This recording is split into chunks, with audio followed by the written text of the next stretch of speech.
இந்திய நாளுக்கான தலைப்பாக he was a servant. அவர் அடிமையின் ரூபம் எடுத்தார். he was a slave or a servant. அதைத்தான் பிலிப்புக்கு பொதுவான நிருபம் 2ஆம் அதிகாரம் 6ஆம் வசனம் 7ஆம் வசனம் சொல்லுகிறது. அவர் தேவனுடைய ரூபமாயிருந்தும் தேவனுக்கு சமமாய் இருப்பதை கொள்ளையாடின பொருளாக எண்ணாமல் தம்மை தாமே வெறுமையாக்கி அடிமையின் ரூபம் எடுத்து மனுஷ சாயலானார். அவர் நம்மை போல நம்முடைய பாடுகளை விளக்க அவர் நமக்காக பாடுபட்டார்.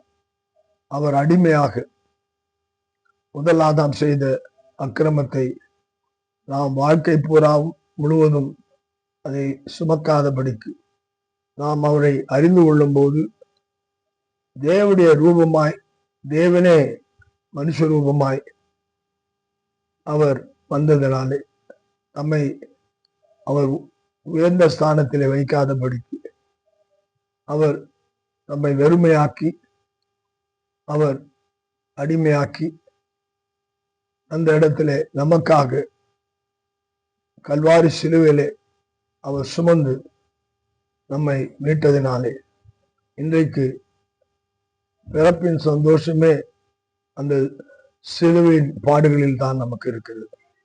அவருடைய பிறப்பின் சந்தோஷம், அவர் பிறந்ததினாலே நாம் அவர் அடிமையாக்கப்பட்டார் என்பதை அறிந்து கொள்ள அவர் ஏழ்மை கோலம் எடுத்தார். அவர் ராஜாவாய் தேவாதி தேவனாய் இருந்தும் அவர் மனுஷரூபமாய் மாறி நம்மை விடுவிக்க அவர் நம்முடைய காரியங்களை ஏற்றுக்கொண்டு நம்மை விடுவித்தார். ரட்சிப்பினால் நாம் சந்தோஷமாயிருப்போம், மகிழ்வோம். கர்த்தர் ஆசீர்வதிப்பாராக. ஆமென்.